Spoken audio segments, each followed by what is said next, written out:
कुमार जी के मन में प्रधानमंत्री बनने की इच्छा की जो गुनगुनाहट है वो चरम पर आ गई है। जो मेरी लाल की हसीन सपने हैं, उस सपनों को कार्य रूप देने के लिए उन्हें अलग रास्ता तय करना पड़ेगा और अलग रास्ता तय करने के लिए उन्होंने बिहार के विकास को भी दांव में लगाने में कोई हिचक नहीं रखी। नमस्कार, आप देख रहे हैं लाइव सिटी में हूँ आपके स्टार शिवम। बिहार में अब महागठबंधन की सरकार बन चुकी है और नीतीश कुमार ने बीजेपी का साथ छोड़ दिया है। ऐसे में इस वक्त हमारे साथ बिहार के पूर्व उप मुख्यमंत्री तारकिशोर प्रसाद हैं, उनसे बात करेंगे। सर, ऐसी क्या वजह रही कि नीतीश कुमार को आप लोगों से अलग होना पड़ा? देखिए, श्री नीतीश कुमार जी के मन में प्रधानमंत्री बनने की इच्छा की जो गुनगुनाहट है वो चरम पर आ गई है और उनको पता है कि 2024 तक हमारे यशस्वी प्रधानमंत्री जी काबिज हैं प्रधानमंत्री के कुर्सी पर और आने वाले चुनाव में भी वो हमारे प्रधानमंत्री के रूप में ही दिखेंगे और भारतीय जनता पार्टी में प्रधानमंत्री की कोई वैकेंसी फिलहाल अभी नहीं है। तो स्वाभाविक है कि इन्हें कहीं न कहीं वो जो एक ख्वाब है, जो मेरी लाल की हसीन सपने हैं, उस सपनों को कार्य रूप देने के लिए उन्हें अलग रास्ता तय करना पड़ेगा और अलग रास्ता तय करने के लिए उन्होंने बिहार के विकास को भी दांव में लगाने में कोई हिचक नहीं रखी। आपने अब से कुछ देर पहले बताया था कि 3 बीजेपी के प्रत्याशियों के खिलाफ जेडीयू में बात हो चुका है। निश्चित तौर पर और एक जगह 3 जगह उन्होंने अपने प्रत्याशी को उतारने का काम किया और हमारे प्रत्याशी को हराने का काम किया।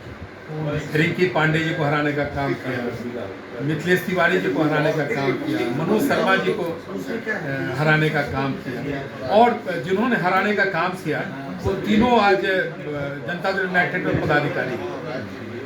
जेडीयू के राष्ट्रीय अध्यक्ष ललन सिंह, उनका कहना है कि आरसीपी बिहार बीजेपी के प्रभारी भूपेंद्र यादव से लिस्ट। देखिए, श्री आरसीपी सिंह जी मुख्यमंत्री के प्रधान सचिव के रूप में काम कर रहे थे और उन्होंने उन्हें राष्ट्रीय अध्यक्ष बनाया। कहीं न कहीं उन पर तो भरोसा किया होगा। नहीं तो कोई भी राजनेता अपने प्रधान सचिव को अपने ही दल का राष्ट्रीय अध्यक्ष नहीं बनाता है। कहीं न कहीं उनकी एक विश्वसनीयता होगी नीतीश कुमार जी के प्रति, इसलिए उन्होंने बनाया। आखिर किस परिस्थिति में जनता दल यूनाइटेड के जब बड़े बड़े नेता मौजूद थे तो उन्होंने अपने प्रधान सचिव को बनाया कि कहीं कोई जनता दल यूनाइटेड में किसी का कद वो नहीं बढ़े। ये तो उनका निजी मामला है, इस पर कोई ज़्यादा टिप्पणी नहीं करेंगे। और आरसीपी सिंह मुख्यमंत्री जी के कहने से केंद्रीय मंत्रिमंडल में शामिल हुए, इसमें भारतीय जनता पार्टी कहाँ से आई और जनता दल यूनाइटेड को हम क्यों कमजोर करेंगे? हमारी अधिक सीटें विधानसभा में है, उसके बावजूद भी हमने उन्हें मुख्यमंत्री के रूप में स्वीकार किया क्योंकि लंबे वक्त तक उनके नेतृत्व में हम सब बिहार के विकास के लिए काम किए। हमारी भी एक नैतिकता थी, एक हमारा भी बड़प्पन था जब उनके नेतृत्व में काम किया। एक सवाल है कि कुछ देर पहले तेजस्वी यादव ने कहा है कि राजद के विधायकों को सोने की कोशिश कर रही है। देखिए, अब इस तरह के उटपटांग आरोप का कोई मायने नहीं है और इस तरह की चीज़ें भारतीय जनता पार्टी नहीं करती है। इसमें ये जो सारे दल हैं अपने माहिर हैं, इसीलिए जो मन में है वो बातें जुबान से निकलती हैं। एक आखिरी सवाल, मुख्यमंत्री नीतीश कुमार ने कहा है जो लोग 2014 में आए थे वो 24 में वापस चले गए।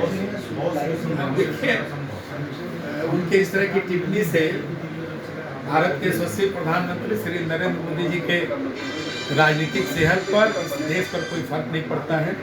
जिस प्रकार से हमारे यशस्वी प्रधानमंत्री जी ने देश के विकास के लिए भारत को यशस्वी भारत का स्वरूप देने के लिए जिस प्रकार से उन्होंने भारत के विकास के लिए भारत के आम लोगों की चिंता की है, ये आने वाले दिनों में लंबे अरसे तक भारत के प्रधानमंत्री के रूप में श्री नरेंद्र मोदी जी रहेंगे।